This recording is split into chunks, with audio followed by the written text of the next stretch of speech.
For all of y'all that thought Gypsy Rose Blanchard was nuts and this whole story was wild, just hold your horses. I need y'all to go research Demona, the character, where she came from, and what her storyline was. When I say your mouth is going to drop, like really look her up and then think about Gypsy. Then I also want you to think about the incident report that was shown from the Greene County Police Department about her offering up her daughter and her being a predator. I need you guys to keep all of that in mind. I want y'all to keep in mind how she unalived her mom. I want you to read the whole incident report that I posted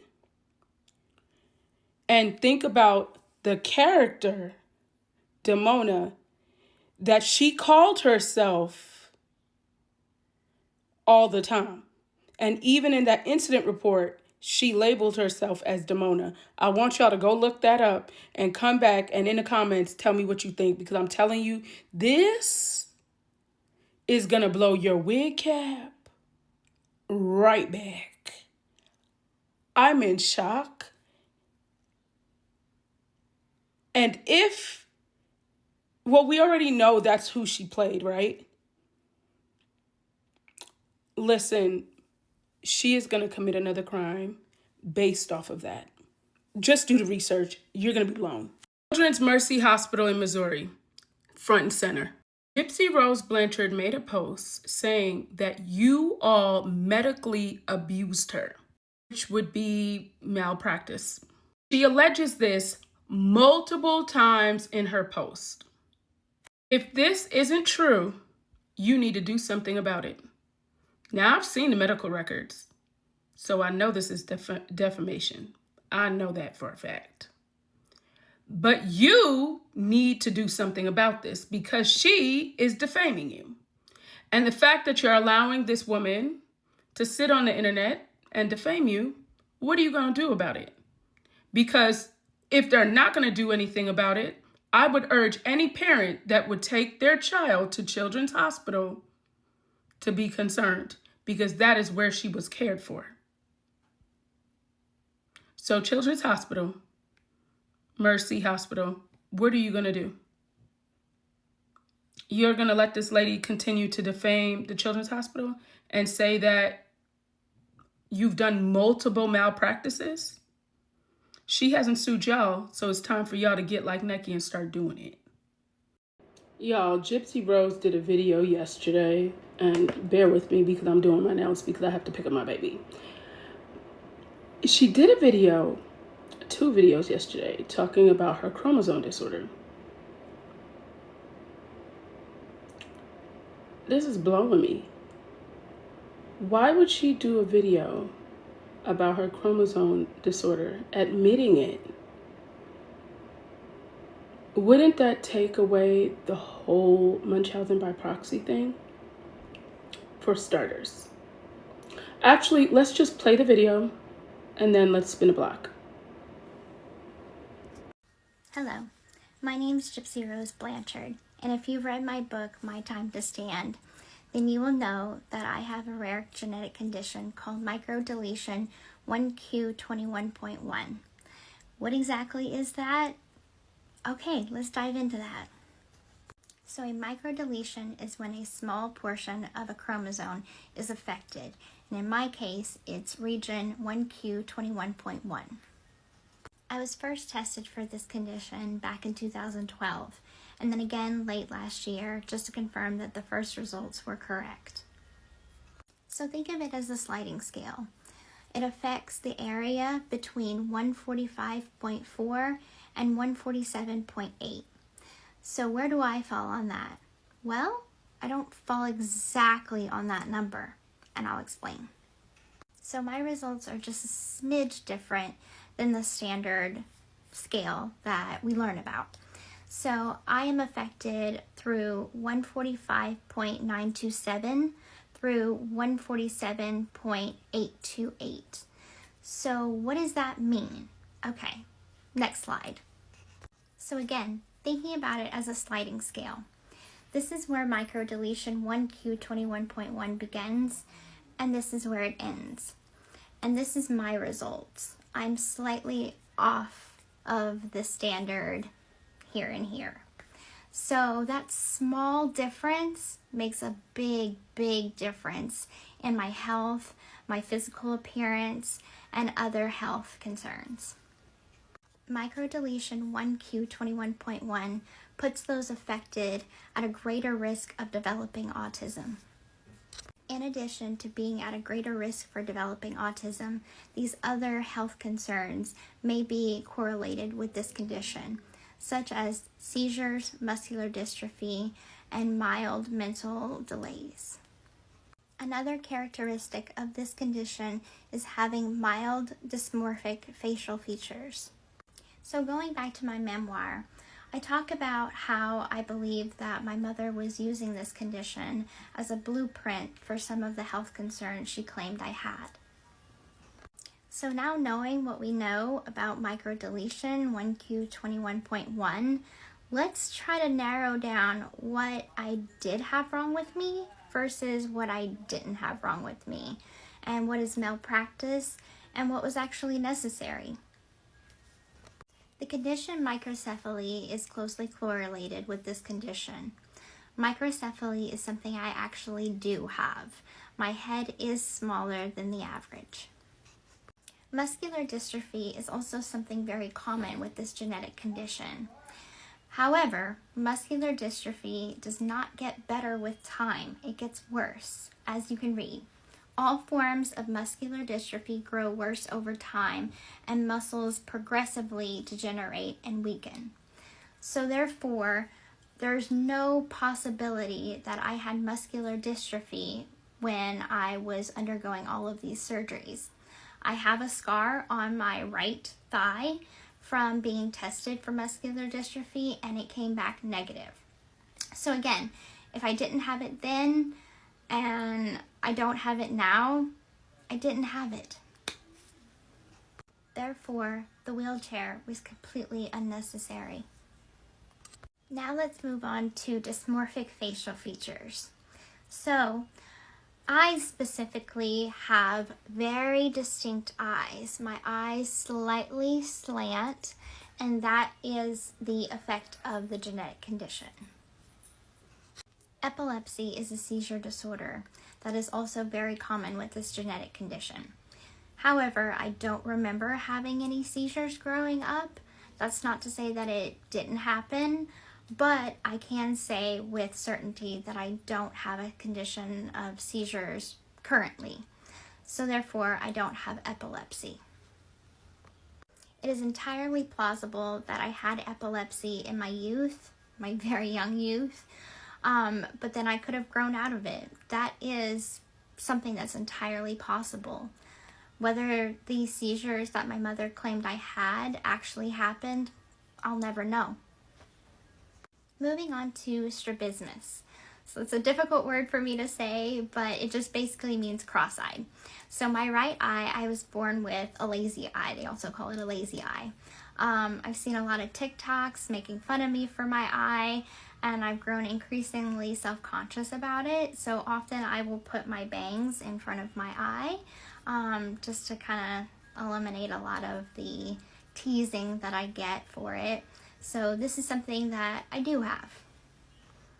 I also want to put out there that it's not okay to make fun of people, guys. It's not funny. You wouldn't want it being done to you, so why do you do it to me? So this is a big one. So the feeding tube.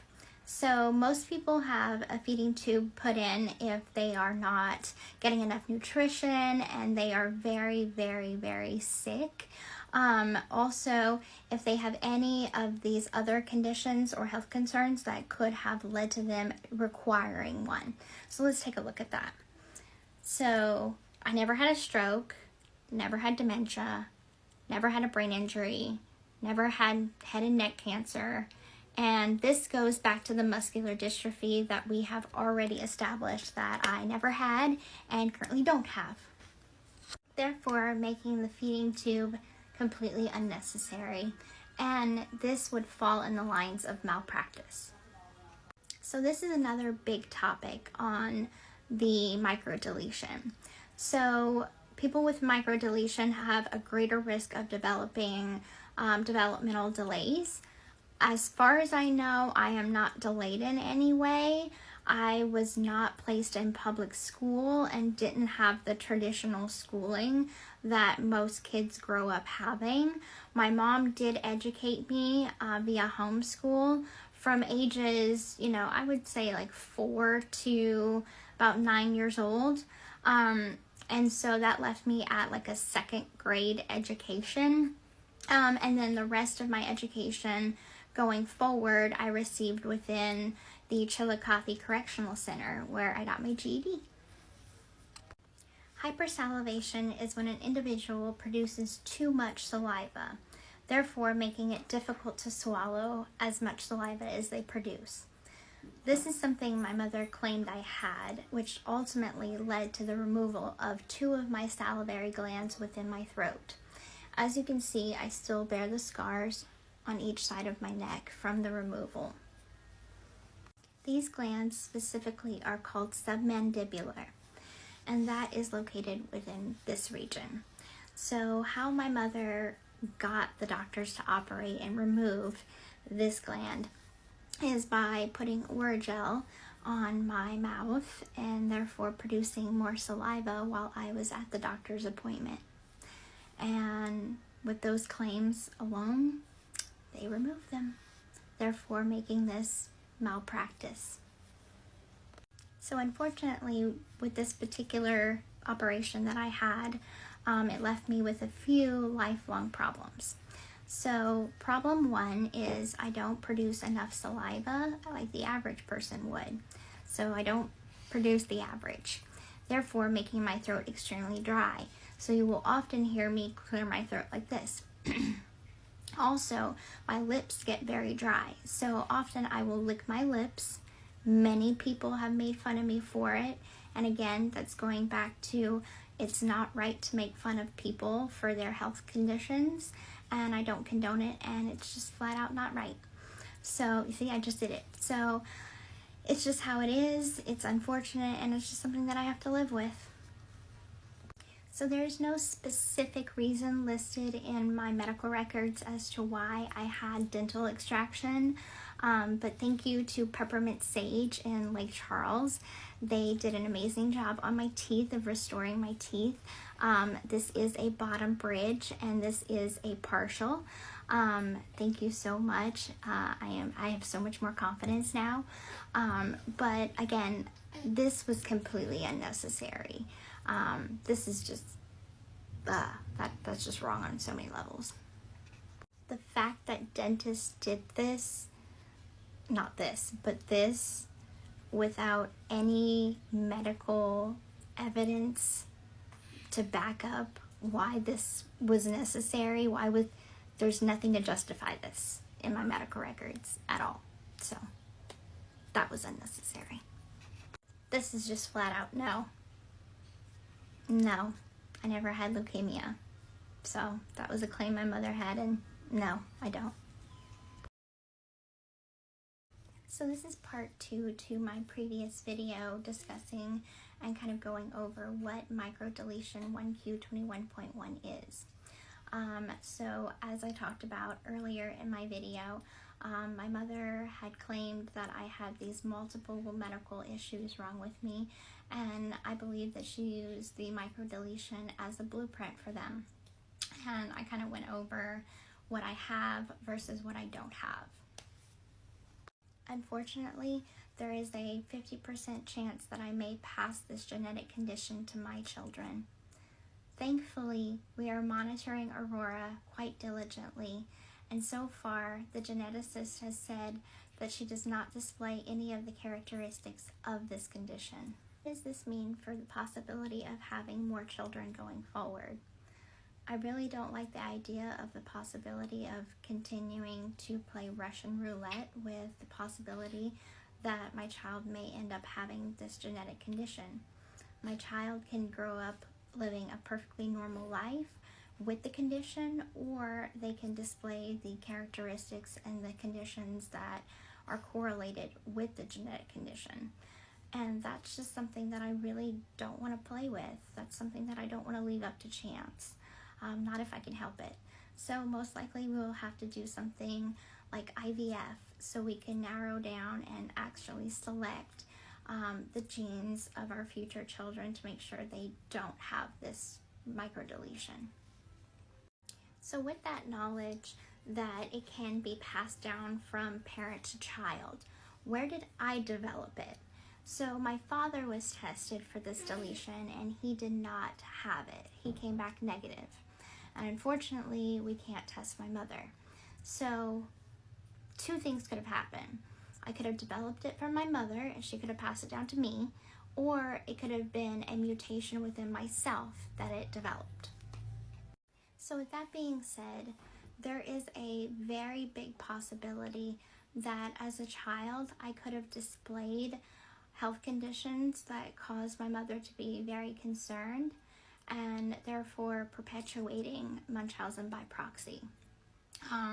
Munchausen by proxy often will begin with something very small, a small health concern that often the parent will exacerbate and make bigger, often leading to further abuse later on down the line.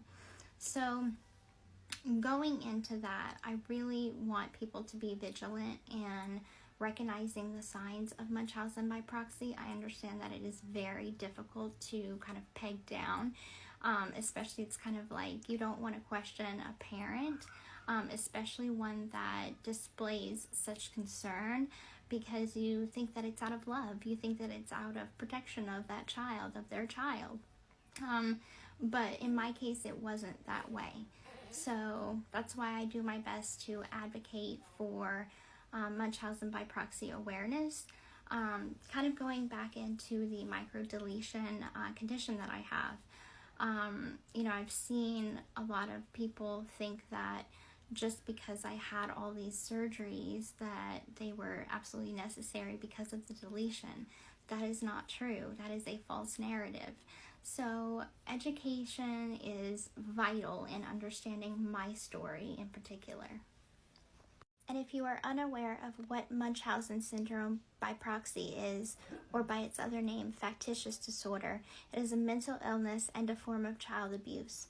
It is when a parent or a caregiver will create symptoms or report serious illnesses to their pediatrician or their primary care doctor, and often the public, for sympathy and sometimes financial gain.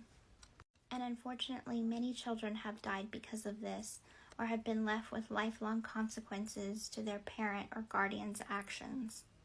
On the list of notable victims is myself included, Jennifer Bush, Olivia Gant, and Julie Gregory.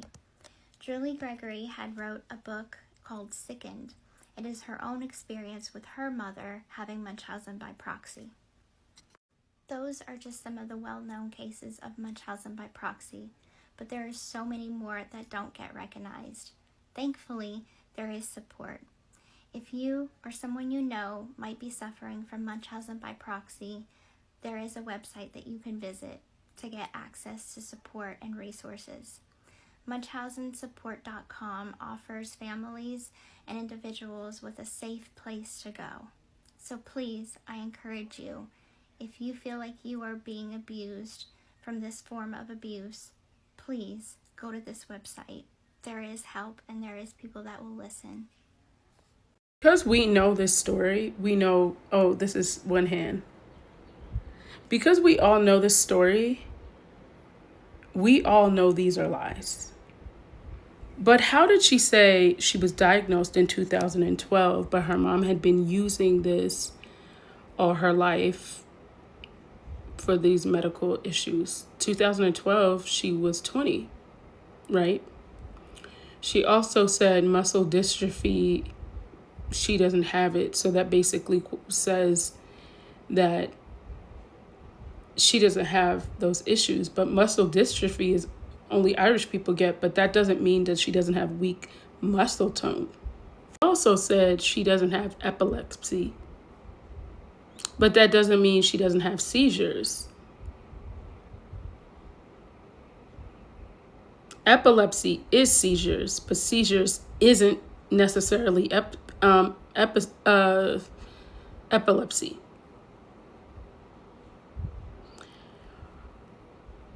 This whole video basically shows her mom didn't have Munchausen by proxy.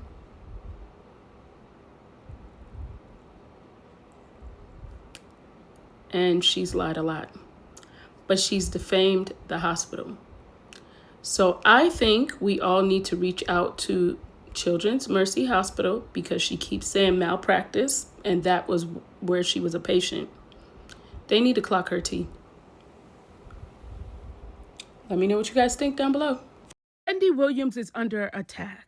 Wendy Williams' niece Alex takes her out for dinner at an Italian restaurant. Wendy Williams' guardian says she can come in and out as she pleases. She does not have restrictions.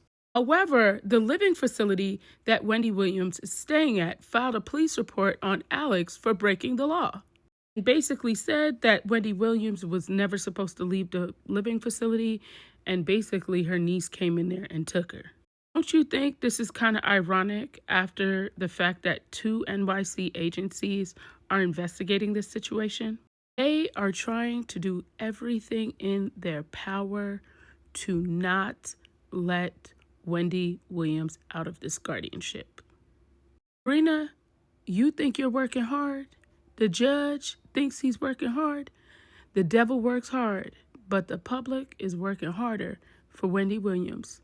One thing we're not going to do is let you take advantage of her. No, ma'am. Yeah, it's going to stop. And the fact that they do this so that the niece can't have guardianship, or like, just think about what they're trying to do. Like, why are they so pressed? I am telling you, this is such a bigger issue on a grander scale, and there's stuff that they don't want to get out. I said what I said. They're scammers. A guardian, the judge, all them people, scammers. Do y'all think Wendy Williams is being set up? Drop your comments down below because I would love to know if I'm the only one.